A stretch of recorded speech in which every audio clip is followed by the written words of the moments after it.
आपने वो famous quote तो सुना होगा, मैं कभी भी गलत फैसले नहीं लेता। मैं हमेशा पहले फैसले लेता हूं और उनको सही साबित करता हूं।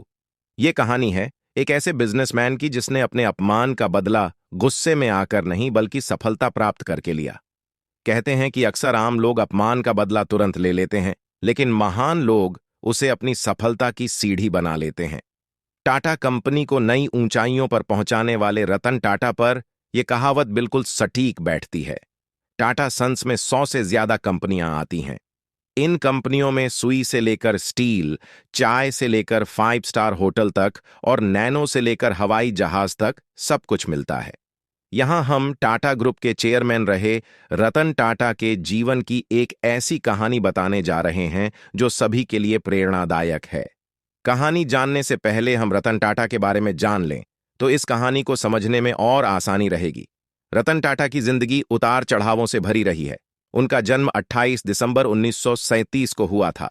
वे टाटा समूह के संस्थापक जमशेदजी टाटा के दत्तक पोते नवल टाटा के बेटे हैं। रतन टाटा ने आईबीएम की नौकरी ठुकराकर टाटा ग्रुप के साथ अपने करियर की शुरुआत साल 1961 में एक कर्मचारी के तौर पर की थी, लेकिन साल 1991 आते आते वे टाटा ग्रुप के अध्यक्ष बन गए। 2012 में वह रिटायर हो गए। रतन टाटा ने अपने 21 साल के राज में कंपनी को शिखर पर पहुंचा दिया। कंपनी की वैल्यू 50 गुना बढ़ा दी।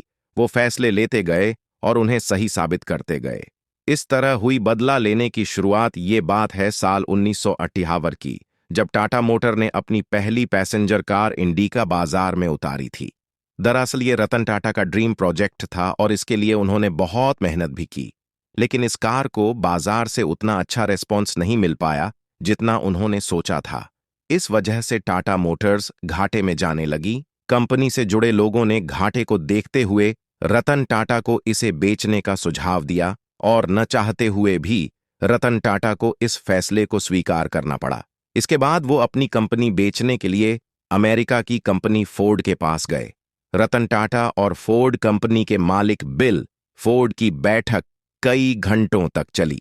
इस दौरान बिल फोर्ड ने रतन टाटा के साथ अच्छा व्यवहार नहीं किया और कहा कि जिस व्यापार के बारे में आपको जानकारी नहीं है उसमें इतना पैसा क्यों लगा दिया। ये कंपनी खरीदकर हम आप पर एहसान कर रहे हैं।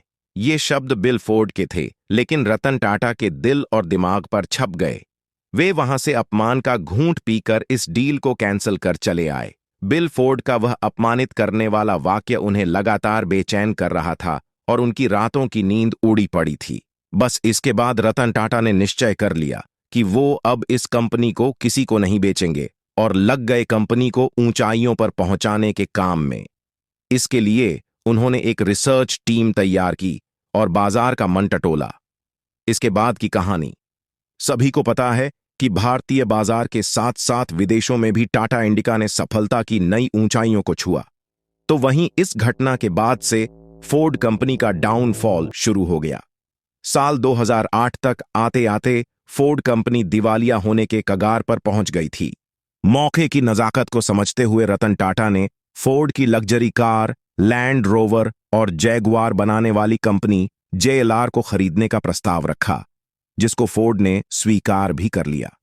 इसके बाद मीटिंग के लिए फोर्ड के अधिकारी भारत आए और बॉम्बे हाउस में मीटिंग फिक्स हुई। इसके बाद यह सौदा लगभग 2.3 अरब डॉलर में हुआ।